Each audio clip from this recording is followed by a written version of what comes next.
reject modernity, embrace tradition. I'm Megan Cox. And I am Clayton Becker. And Megan, what are we talking about today? So today we are rejecting economic anxiety and we are embracing economic choice. I gotta level with you, Megan, just up at the top here. This doesn't really sound to me like something we can just reject. Right. This is like large scale structural forces. Like the stuff we've talked about thus far is like broadly within people's control at the very least, or there's something we can tell people to do. Yeah. And here I'm going to tell people to pull out their crystals and engage in some manifestation. It's not helpful. Plan. That's the plan for today. No, that's not the plan for today, man. Come on. Okay, good. And this is absolutely an episode about large scale structural forces. Let me tell you what. We are in an absolutely fascinating situation right now. Primarily, we're speaking about the U.S., but this is applicable to a bunch of other developed democracies as well. We look at statistics on economic well-being, statistics on the economy writ large, and people are doing better, air quotes, than they ever have. But at the same time, so many people feel as if they are under so much financial pressure all of the time. I think, so when Megan and I first talked about this episode, I sort of told her up front, like, I don't know if I totally buy the framing, right? Because like she said, like, people in air quotes are doing better than ever, right? But like, there are a lot of like genuine, like objective economic measures, at least from my perspective, that point to this being a thing, right? Like median incomes are higher, poverty rates among all racial and ethnic groups are lower. Whether we use the official poverty measure or the supplemental poverty measure, people spend way less of their incomes on things like clothing and food than they ever have. Like unemployment's near historic lows. Like we should feel better. We should feel better, right? And like, why don't this is my opinion, but we absolutely don't. Because we don't. Right? And I am not in the business of telling anyone that they should look at their own personal circumstances and feel a particular way about it. One, I don't want to spend all of my time in arguments with people on the internet, and two, just a lot of it. Just a lot of it. I also, that's how you feel. That's how you feel. But what I want to suggest here is that the way that we feel is a reasonable and rational response to policy choices that have been made, often by people a generation or two ahead of us, in response to economic situations that were unfolding at the time. But if we are responding in the way that we are to policy choices, we can unchoose those choices. We can go a different direction. And so what I want to do today, first of all, is talk about that anxiety and maybe explain it a little bit, explain the gap between those objective measures that you were talking about and the reasons people feel like they just cannot catch an economic break, and talk about what the policy solutions might be to offer up economic choices and make people feel like they have options, where right now the only option is work harder and die. Okay, I buy it. I buy the framing. Well, take it away, Megan. Tell us what's behind this and how can we solve it? Yeah, absolutely. So let's talk about a few statistics. First of all, median household income is approximately $70,000 per year. Median U.S. home price, again, totally varies. All of these stats vary on the basis of geographic location, but I'm just giving you medians. Median home price is $420,000 a year. Median rent for a 2-bedroom apartment is $1,800 a month. All of these figures are fact-checked by true American patriots, me, and I found that they are all accurate. They're all true. Thank you very much. We are fact-checking ourselves. So home prices are increasing at twice the rate as wages. And from 2019 to 2023, rents increased 30% while wages increased 20%. That's, again, averages. So housing, the most expensive purchase made by most Americans, whether you're paying rent or paying a mortgage, is increasing faster than income. And I think that's creating a lot of that sense of pressure, right? Yeah, I mean, like, people coming from sort of my internet presence here will know that, like, this is my hobby horse, right? Like, I am a subscriber to, like, the housing theory of everything, right? The idea that almost everything that is, like, wrong with American society today can be traced to the fact that we have a housing crisis, right? Like, you have to get a good job so that you can afford good housing. And in order to get a good job, you have to go to a good school. And in order to go to a good school, you need to live in a good school district. And in order to live in a good school district, you got to live in a good house. And in order to live in a good house, you need a good job. And so we're right back to the beginning of the cycle, right? So, absolutely. Yes, you're preaching to the choir on this. I knew I could tee you up on that one. I'm luring you into my argument here by talking to you about housing. I'd also throw in there, we use the Consumer Price Index to calculate inflation. CPI does not include rent or mortgage payments. So if you're looking at, quote, stats on inflation, unquote, you're not going to see that increase in housing costs, though I have a whole rant, if you would like to hear it, about why I don't think the CPI is the world's greatest measure for our current economic circumstances. I don't know, I'm not getting... It's like you're weighing whether or not you want to hear me fully nerd out here. For those who are not watching this, because podcasting is notably mostly not a visual medium, I'm giving Megan a skeptical look, but sure. What is this rant about the Consumer Price Index? Okay, so I think that the Consumer Price Index is not very well equipped to capture economic turmoil that results from a supply shock. Really, what happened with COVID and price increases, we can debate how much of it was corporate greed and price gouging or whatever, but at least some of it was caused by global supply chain failure. Right. All of a sudden, everything costs more because it's harder to get everything. And so when the supply of a thing decreases, but demand does not decrease, because it turns out that demand is not very elastic, what you get is the price going up. And that's not inflation. That's just supply and demand doing exactly what you think that they're going to do. When we calculate CPI, Consumer Price Index, it's based on a basket of goods, a set list of things. And the way that we're using that set list of things assumes that the value of those things is consistent and the value of the dollar is changing. In this case, the value of the things was changing because they became more scarce. And so it's difficult to attribute those price changes to the value of the dollar versus the value of the good. The things themselves are what's actually more valuable. It's not just that you need more dollars to purchase the same quality, same value of thing. I'm saying you can't tell from the CPI. It's not necessarily the case that one is changing and the other isn't, but I'm saying you can't tell which one is which. So we're looking at this number and inflation is 9% or whatever. And that may be because the value of the goods increased 9% or the value of the dollar decreased 9%. I see. So that's...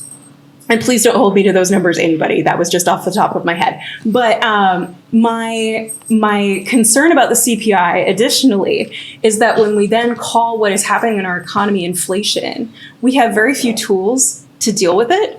One of those tools is to increase interest rates to make it more desirable for people to invest in U.S. Treasury bonds than in other types of securities or other types of loans, et cetera.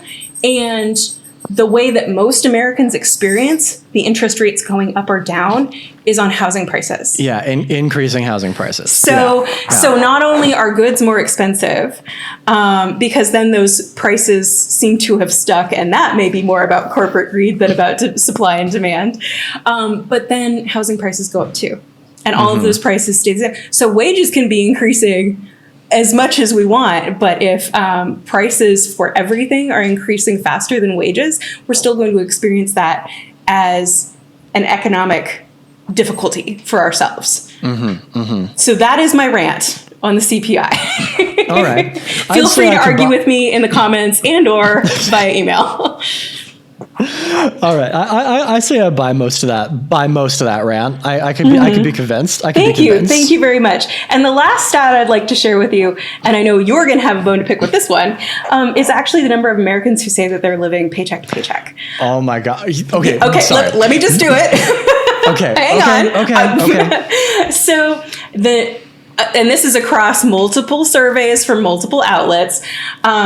Americans self-report living paycheck to paycheck. About 2/3 of the respondents report that they would have a significant problem meeting all of their financial demands if they missed one paycheck.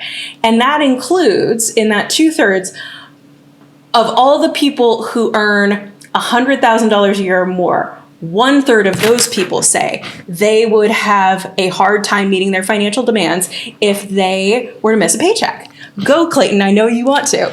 Okay, so now it's my turn to rant about a given measure. So first and foremost, these paycheck to paycheck measures, not an official stat from anywhere. No, self-reported. It's self-reported. It comes from consumer finance companies. And as far as I can tell, these consumer finance companies are not particularly concerned with getting a representative sample. They may or may not end up having sort of a vaguely representative one on balance, but that's not even sort of my major problem with this measure. My major problem with this measure is that somebody who self-reports living paycheck to paycheck at $30,000 a year, and someone who reports living paycheck to paycheck at $100,000 a year or $130,000 a year are simply not experiencing the same kind of paycheck to paycheck. And it is for that reason. Like someone who is scraping together like money for a $600 a month apartment is fundamentally having a different experience of living paycheck to paycheck than someone who is trying to afford a $6,000 a month apartment or a $3,000 a month apartment. Mm-hmm. And so I have trouble taking the measure seriously because it doesn't, in my view, reflect objective economic conditions. But I guess that's sort why of like do we care? I guess that's sort of like what we're talking about here. Like. Mm-hmm. It's not about objective economic I might conditions. think this person making $130,000 a year just needs to be better with money, but there's something behind it, I suppose, right? Why are they making the choices that they're making? And I guess like why, if you feel as though you're living paycheck to paycheck, even if you're objectively making a lot of money, mm-hmm. there's got to be something behind it, right? Yeah, something is pushing people to make more money and then spend all of it. Mm-hmm. And then the question is figuring out why, right? Okay. What is it that's doing that? Are you familiar with the concept of relative deprivation? Yes. Okay. I'm familiar. What are you want to tell us about it just broadly? Yeah. So relative deprivation can mean a couple of different things. First, it can mean sort of comparing yourself to others and how fast they're getting ahead. Mm-hmm. This is sort of like the keeping up with the Joneses effect, right? Mm-hmm. Like, sure, you might be getting ahead, but other people are getting ahead faster, mm-hmm. right? This is the first type of relative deprivation. And the second type of relative deprivation is that things have gotten better, right? But either they have stopped getting better or they have simply started getting better more slowly, mm-hmm, right? Mm-hmm. And you can also sort of add maybe a third thing to this, which is that things are better than they were 10 years ago, but worse than they were 2 years ago, yes. right? And so you are more advantaged than you were 10 years ago, but the most proximate thing you have in your brain of how well you were doing is from 2 years ago when you were doing better. Mm-hmm. That's relative deprivation in a nutshell. Yeah, exactly. We often use this term as well in reference to how the in-group feels versus the out-group. Mm-hmm. Yes, absolutely. That's also used in like the race and ethnic politics subfield. But we can use it on ourselves and we can use it on our families as well, mm-hmm. or on our own history. So just as an example, and this is something that I did, I chatted with my parents about this, my little N of two. And, I think it's very interesting as we look at the history of the 20th century, just speaking of my mother's family, her paternal grandfather came to the United States from Italy and was a vegetable farmer. Backbreaking work. Before that, he worked on the railroads. Backbreaking work, very difficult. All of it's very, very difficult work. His son comes back from World War II, gets a college degree out of it, hysterically left for the war as a physics student, came back and the entire field of physics had changed. So he's like, well, general studies it is then.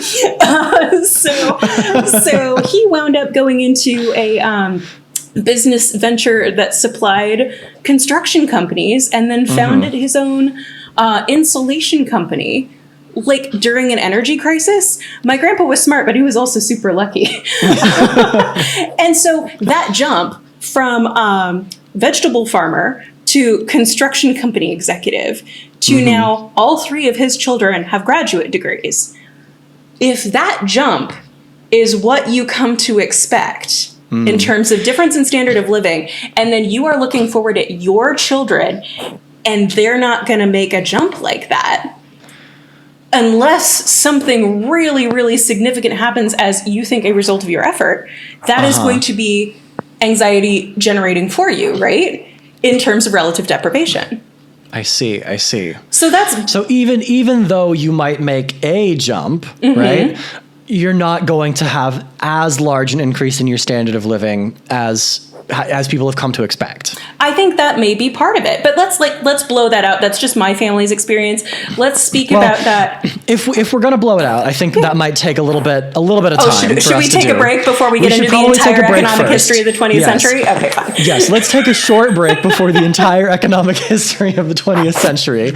We'll come back. You can tell us sort of, aside from just the history of the Cox family, how does this explain the more general societal level trends we've been talking about? How does that sound? Sounds great. Let's take a break and we'll be right back. All right, we'll take a break. We'll see you guys in a bit.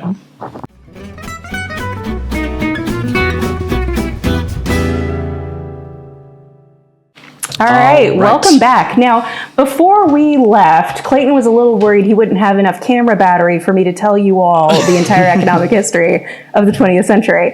And it's not going to be that detailed, so I wouldn't worry. Okay. All the same, I'm happy we took a break. I needed to stretch my legs. Let's blitz through it, though. Really, what I want to get into is how boomers, how Gen X developed this expectation that the economy would always be improving at a particular rate. Because I don't think this is just my family. I think this describes an awful lot of Americans who came to expect a certain level of improvement over time. Okay. So let's start with the parents of boomers, the silent generation, the greatest generation, whatever you want to call them, the folks who were of age to fight in or support in one way or another World War II. Yeah, the folks who were, okay, I'm with you. So those folks, those men generally come back from the war or whatever they were doing at that time to either GI Bill college funding, which even with that program, only 5 to 10% of Americans have college degrees from the 1940s and 1950s. So we say that built the middle class, it's probably less that than other things like housing programs, bank loans, etc. Well, but a big part of that, I guess, is like there were choices, right? Yeah. Like you didn't need to have a college degree in order to get ahead. Exactly. You didn't need a college degree in order to get ahead because manufacturing in the United States, especially supported by a strong labor movement and a global economy that limited the competition for American exports. Euphemistically. The limited competition based on the rest of the world having been actually involved in having had their territory involved and their material plant involved. Exactly. So, but I mean, to not to joke about it and to look at it kind of dispassionately, of course, American manufacturing is going to be functioning at a very high level, and American exports are going to be in very high demand at a time when there isn't competition.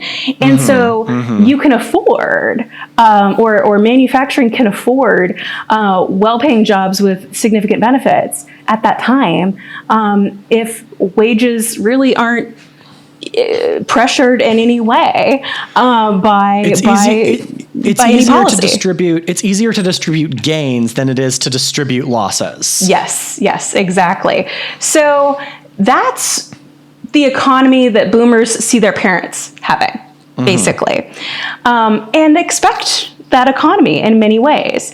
But instead, they get emerging competition from rebuilt industrialized nations, and that starts to generate conflict between labor and management and significant labor unrest in the 1960s and 1970s. You also get economic contraction for other reasons, as we just heard me complaining about what is a price shock and what is inflation. Sure, yeah. But in the 1970s, we see oil shocks, and we see something that is called inflation. And just increasing global instability, right? Yes, yes, absolutely, absolutely. As well as many other geopolitical problems that are causing a sense of just general turbulence and unrest at that time. You do have economic contraction and increased economic competition, and maybe a sense of growing insecurity for folks who thought that the trajectory was always upward. They thought everything was going to be the same for a long time, not an aberration. So all of those choices that their parents had were still going to be choices that they had. Yes, exactly. But instead, when the policy response to the economic instability of the 1970s is to reduce labor power, to facilitate global competition with countries where wages are much, much lower, and when the response is also to lower taxes in many cases in a hope of stimulating the economy, which we largely think did not actually work. Probs not. Yeah. This is making manufacturing jobs less middle class and enhances competition for university education. And university education did not expand at the rate of the American population desiring education. It also happens at the same time that school funding is reduced, both K through 12 and university level education. This is where we start seeing tuition skyrocket for a number of reasons. Like Reagan cutting funding for the UC system in California. Yes, right? Exactly. We start to see education being treated not just as a public good, that it is a good thing that Californians be more educated generally, but we treat it a lot like it's less of a freeway and more of a toll road. I see. That it's only the people who are using it that should have to pay for it. So let me run through, I guess, like a stylized version of all of this. Let me know if you think this is like a proper way of thinking about it. Like, in other words, at the same time that people's choices were narrowing and we were getting to sort of like one key path that you more or less had to take in order to get ahead, go to college, get a white collar job, so that your kids can go to college and get a white collar job and all of that. At the same time that choices were narrowing to that, right? We were making the things that are necessary to achieve that success less accessible and more expensive to access. Yes, exactly. I think that is a great recap of what is happening at this time. Okay. So then I guess the operative question, since this is about rejecting modernity and embracing tradition, we don't want to embrace those policy responses of the past. What policy responses were other parts of the world taking at this time, or what policy response might have preserved those choices for people in the United States? Yeah. So what I would point you to is Nordic countries, and not all Nordic countries are created the same at this point. I do kind of want to disaggregate Norway from this because of the oil wealth. I don't think that's a fair comparison. But while we in the United States pursue competition, really, it's a very rivalrous exercise for us for scarce resources, that scarce resource being space on the path to success.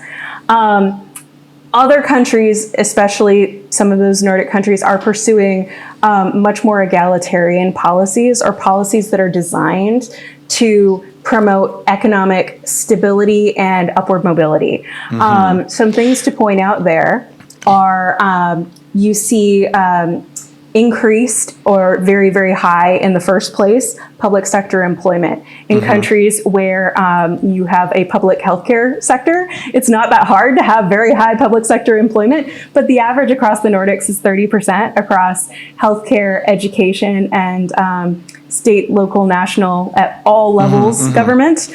And I think it's relevant to note at this point that basically every single one of the Nordic countries has better social mobility today than the United States does. That is a great point. Someone born, and like you might think, right, that like, oh, well, you're going to keep people stable, but you're going to destroy the American dream. You're going to destroy the ability, you're going to destroy the rags to riches story, right? Like the crux of what it means to be an American.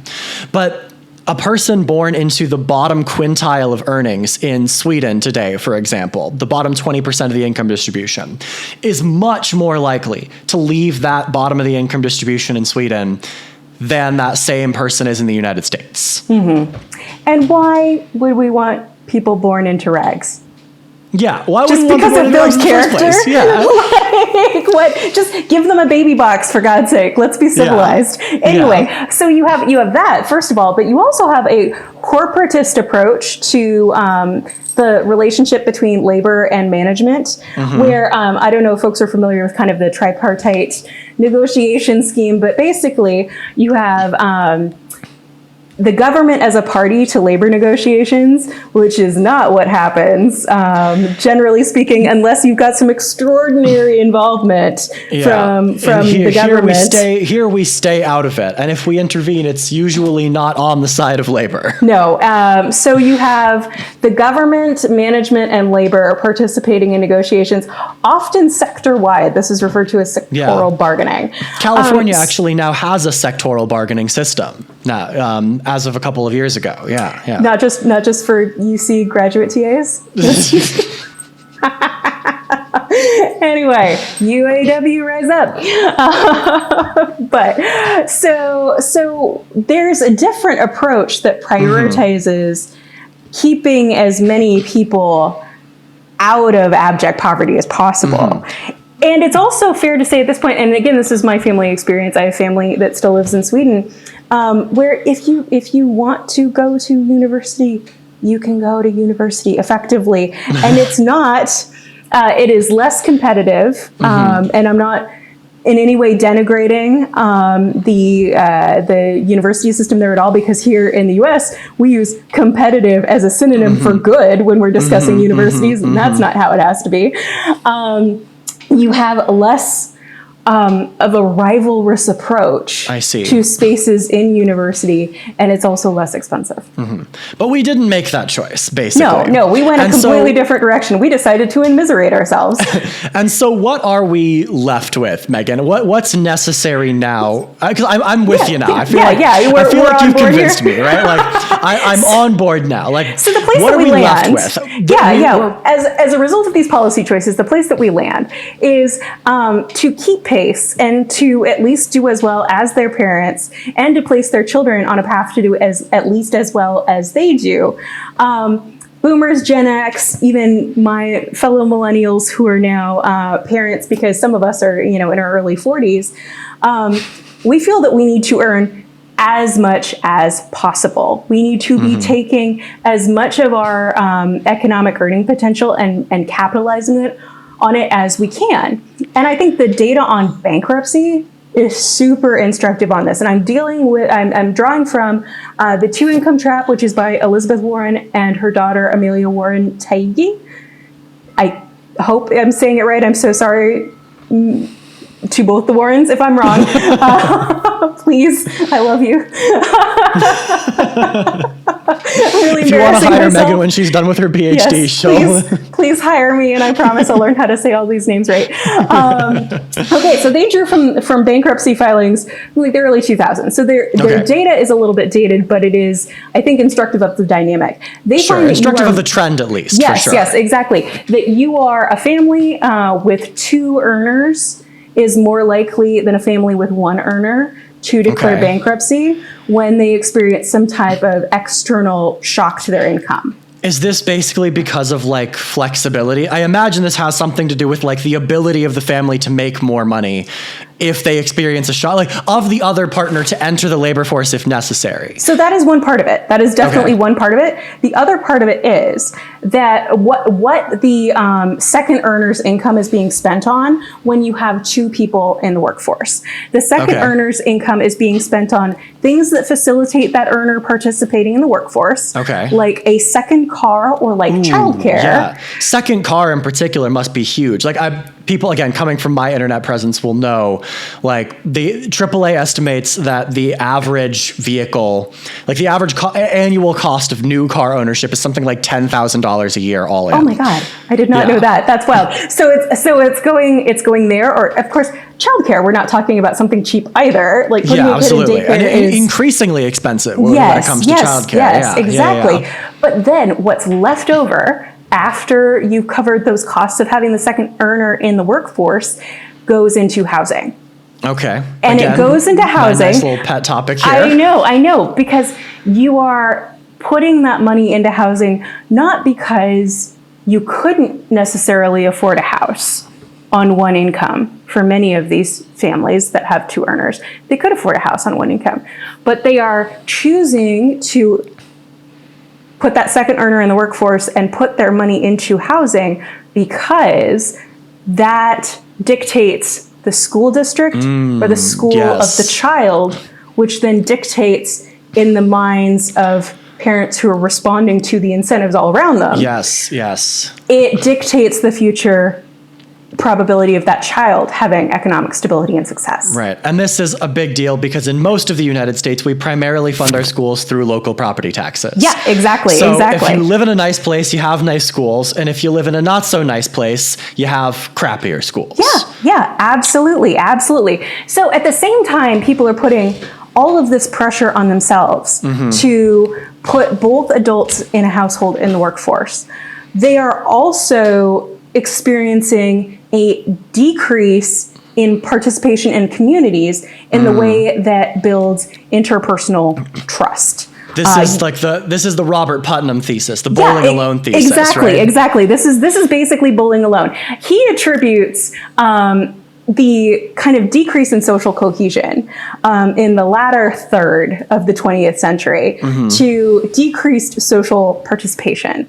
And he comes up with... It's hard to participate socially if you've got two people in the workforce. Yeah. You come home from your 40-hour-a-week job or more than 40-hour-a-week job in many cases, right? Americans work a lot more than our peers do in other countries, right? It's hard to do that and then also participate in a productive way in the community. And I guess I should note here, as I'm now sort of fully on board with this framing of that, if work is all you have, right? If work is where you spend all of your time and you aren't able to participate socially and you don't have these bowling leagues and social clubs and community theater groups and all of that stuff, then you better well have a really good fucking job. Right? Because you're going to be spending all of your time there. Yes. And there is no public realm for you to find meaning in outside of your work. And I'm sure we could digress very much onto the pressure this puts onto relationships if your entire social support network is your spouse or your family or what have you. But when it comes down to it, it also has really, really negative ramifications for social cohesion in the broader community and the policy preferences that people have. We're going to talk in subsequent episodes about just sort of the things that result from fear of your neighbors and your community. This is one of the causes of that fear. If you don't have time to spend in your community and you don't know your neighbors, one of the reasons that people look at Gilmore Girls and go, I want to live in Stars Hollow or whatever, is the way that they all know each other and the social cohesion. It's something Americans want, but we don't have it. And I think a lot of sort of the idealized past that people remember about the jumps people were making economically is also about those social connections. Is it not? You could find a fruitful, meaningful career basically in being publicly involved, right? And people found that worthwhile. People talked about pillars of the community as if they served an actual real physical purpose, which they did, right? And now we sort of just no longer have that kind of archetype because everyone's spending all of their time at work so that they can get ahead as much as they can. So I guess what I'm trying to get at here is it seems to me like the fundamental thing or one of the fundamental problems is that even if you succeed in this rat race, right? Even if you succeed along the path of success, of going to college, of getting a white collar job, of getting a nice house, that might not have been what would actually have made you feel fulfilled and happy. But that's the only choice you have. Yes. And you see people rejecting it. And not to go completely on another tangent here, I wonder how much of this, especially feminized kind of discourse about trad wives. Is it rejection? What are we rejecting when we say that we want a traditional life?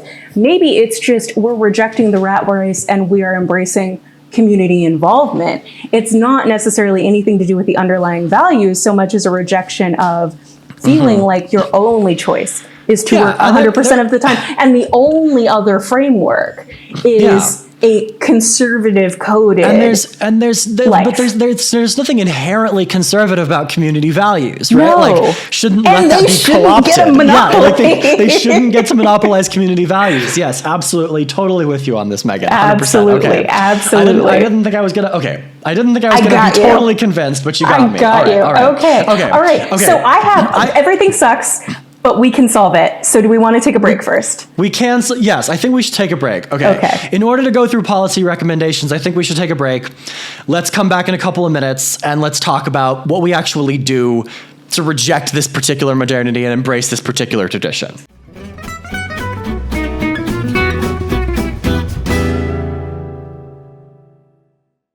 All right. Welcome back, everyone. When we left you, Megan was talking about how everything sucks, but we can fix it. We can. Megan, we can. How do we fix it? I believe in us. We talked at the top about how this is a lot of systemic level factors here. Yeah, absolutely. But what can we actually do here? What sorts of policies actually facilitate this economic choice that we're talking about? We cannot solve this, and especially we cannot solve the very real anxiety that people are feeling as a result of these stimuli individually. I want to be very clear. I'm not calling on anyone to do any unilateral disarmament necessarily, unless you really want to, unless it fills your heart with joy to reject your 9-to-5 job. Marie Kondo people's working lives. Yes, exactly. And if it sparks joy to go start a community theater troupe and quit your 9-to-5, then go nuts. Have a good time. But some policy solutions that I want to propose for us here include some classics in the genre and some more creative ones. So let's go through them. First of all, I do want to suggest something that I'm sure many in our audience will be familiar with the literature on, so I don't want to belabor it. Universal basic income. Classic, give people money. I'm not going to belabor it. I'm not going to bore you with a million citations to all of the different pilot programs showing this works and makes people happier. But I will just overall say, giving people money and letting them make choices with how to use their time that money frees up has benefits up to and including giving people the ability to choose increased community involvement and less time spent working for an income. So, universal basic income. Caregiving stipends. Okay. This is something that has been proposed by currently Kamala Harris for senior care, for elder care. I am not proposing one for the care for my dog, although it certainly seems like she thinks she's a baby right now. For those who are not watching this as a visual medium, again, podcasting, not a noted visual medium. Nope. Megan's little dog is climbing up her shoulder and requesting to be held. So she's really soldiering through here for us. Yeah, we're making it work. It is proposed by the Harris campaign as a solution to the coming elder care crisis, quite frankly. Yeah. These are things that exist in other countries, right? Yes, like this kind of caregiving stipend exists. It exists, Clayton. It exists in this country. Let me tell you about this. So some states, as a Medicaid provision, will pay people to care for their family members who are disabled. My own family avails itself of this. My cousin is profoundly disabled and requires 24/7 care. My aunt and uncle are paid by the state to take care of her, because if they weren't, she would have to be in some sort of facility, and nobody particularly wants that. That's not the choice that my family wants to make. So through Medicaid, we broadly construed get that funding to do that. It's also been proposed as a solution to the childcare crisis by, I believe, Marco Rubio. So it's a conservative coded position because, again, for some reason, anything perceived as pronatal is perceived as conservative coded. And again, like, you can like kids and be liberal. I don't know, Megan, you're really coming in hot with that one. Really hot take. I know, right? It's crazy. No, liking children and wanting to care for children should be an apolitical value, in my opinion. But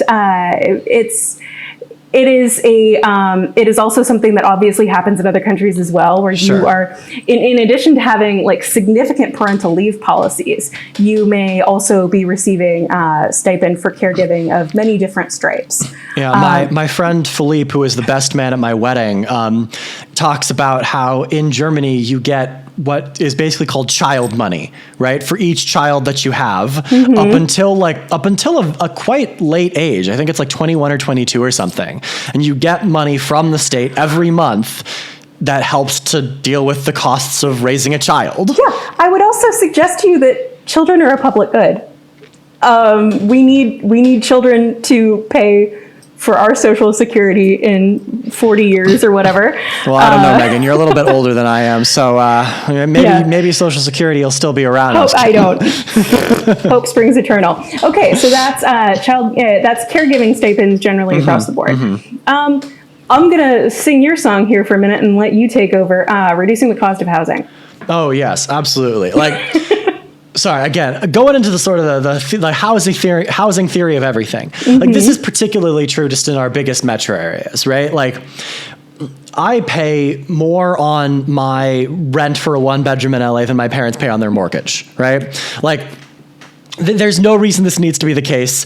And the reason that it is the case is because we have just made it very, very difficult to build more housing in the areas where people want to live, right? And this goes back to the whole economic choice angle of it, right? Like this is a choice that we are making as a country, not to expand the housing supply in places where people have a demonstrable reason and a demonstrable preference to live. Well, right? we've in many cases decided that people's primary mode of wealth generation is going to be buying a house and watching it appreciate. Yeah, and building more housing is contrary to that goal. And it's just so obvious if you're paying even the littlest bit of attention that is not a sustainable method of wealth generation, because eventually you need someone who will be able to buy your house.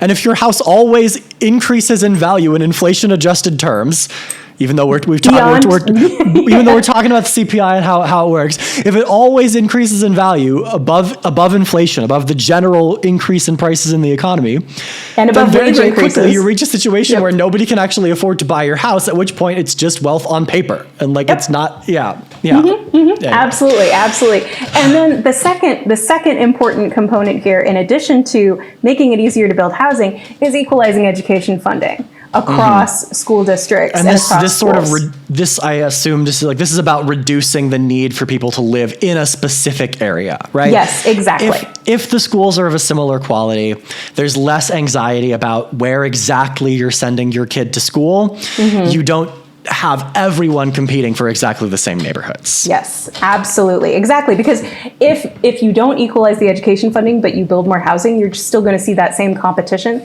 at the upper end of the property ladder, I guess, for lack of a better phrase. So those are 1, 2, 3 options. Option 4, further empower labor. So if people get more out of their work, if more jobs are paid in a way that creates a sustainable living for more people, then people have more options about what to do with that money. Whether someone can live, or a family can live on one income or not, depends on what that one income is, right? And I think a sort of crucial piece here is like right now in 2024, or I guess the last time we measured this accurately was in 2022, the last like data from the Federal Reserve, is that the labor share of national income is at its lowest point since the Great Depression, right? Like the economy is growing, but your average sort of person in the labor market is getting less of it. Right? Yeah. Even as incomes have increased, even as all of this has increased, as in terms of a relative share, we're letting people make way more money, and we're getting less out of it, basically. There's this that money is going to shareholders, right? Not increasing to income the labor. inequality. Yeah. And it's such a difficult situation because this is getting way down a rabbit hole in terms of corporate law. But people who are running those companies have a fiduciary obligation to the shareholders, not their employees. Yeah, shareholder primacy is bad. Yeah, so B Corps. B Corps are the solution on that one. Let's create an environment where it is actually like legally sustainable to prioritize things like environmental sustainability and fairness for employees over shareholder value. So that's an extra And little 4.5 there. Enable them to do that while not being sued by shareholders for neglecting their fiduciary duty. Yeah, 100%. Might I also add here, Megan, just like broadly speaking, investing in the public realm, like public spaces, building third places. Yes, right? absolutely. Like, it feels like a big part of this is that over the last, 75 years or so, right? Like Americans and the American government, basically at all levels, have just like completely and totally, like systematically neglected the public realm, public spaces, and civic organizations, right? Yeah, absolutely. Like this is sort of goes hand in hand with the labor share of income. Like we've sacrificed this public realm, this public welfare, so that some people can have incredibly opulent private realms, right? Not everyone, just some people, the shareholders we were just talking about, right? Yeah. But that has come at the cost of civic life that like makes life outside of work fulfilling and interesting for everyone, right? So I don't, that's not really quote unquote a policy idea. No, but it could be. We might turn it into a policy idea. Let me give you this this kind of policy idea, and this is again borrowing from our neighbors in Europe. Years and years ago, I went to a non-governmental organization training, and I ran into a bunch of people. I think the people I was speaking to were from Portugal, and they were told that they could participate in not only in this training, but then in future efforts put on by this organization as on-duty time in their governmental jobs back in Portugal. They would have basically the way we get leave for jury duty, they would get leave to participate in these kind of community activities in other countries. It was election observation. I see. Very interesting. They got leave from their jobs and got seconded to this organization to go and do this extra work. And I said, oh my gosh, what would happen if we could take leave to participate on city council committees? If we could, if our jobs treated that as valuable time, in the same way we have already established being on a jury is valuable time. Yeah. Like, why is it that we can only get leave for things when it's like participating in the community at the worst possible moment in someone's lives, right? That makes total sense to me. That's really interesting. And I hadn't heard about that before. That is an option. And what that could look like, it could look like any number of different things. I also, I've been binging. Are you familiar with the TV show called The Midwife? Probably not. I'm not sure it's your thing. My Andrea watches it, and my sister watches it, but I am not. You personally do not watch it? I am not personally a viewer.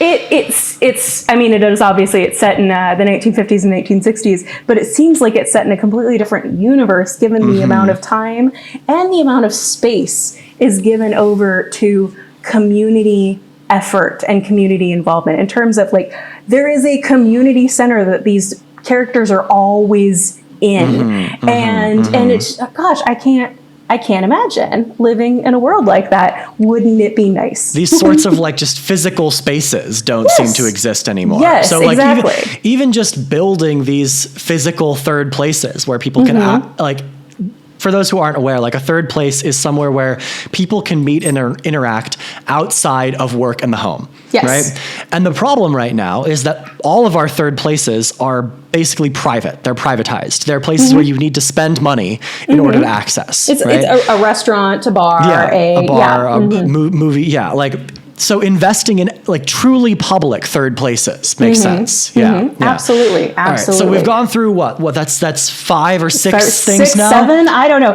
I want to add a couple more. University funding. Okay.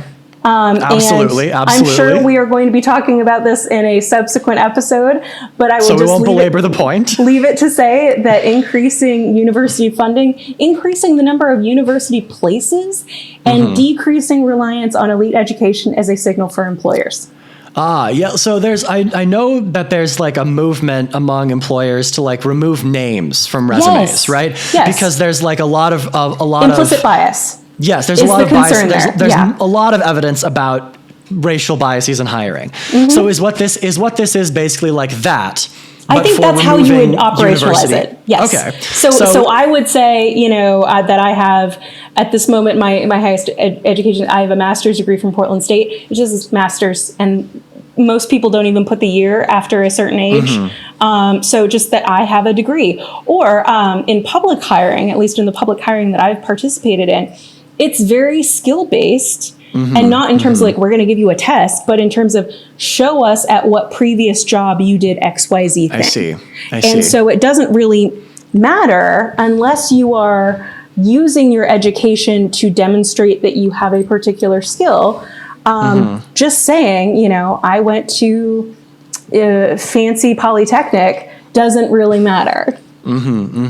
So moving away from this reliance on fancy educational credentials and just credentialism more broadly, which again ought to lessen the anxiety that people have about only having this one choice. And exactly.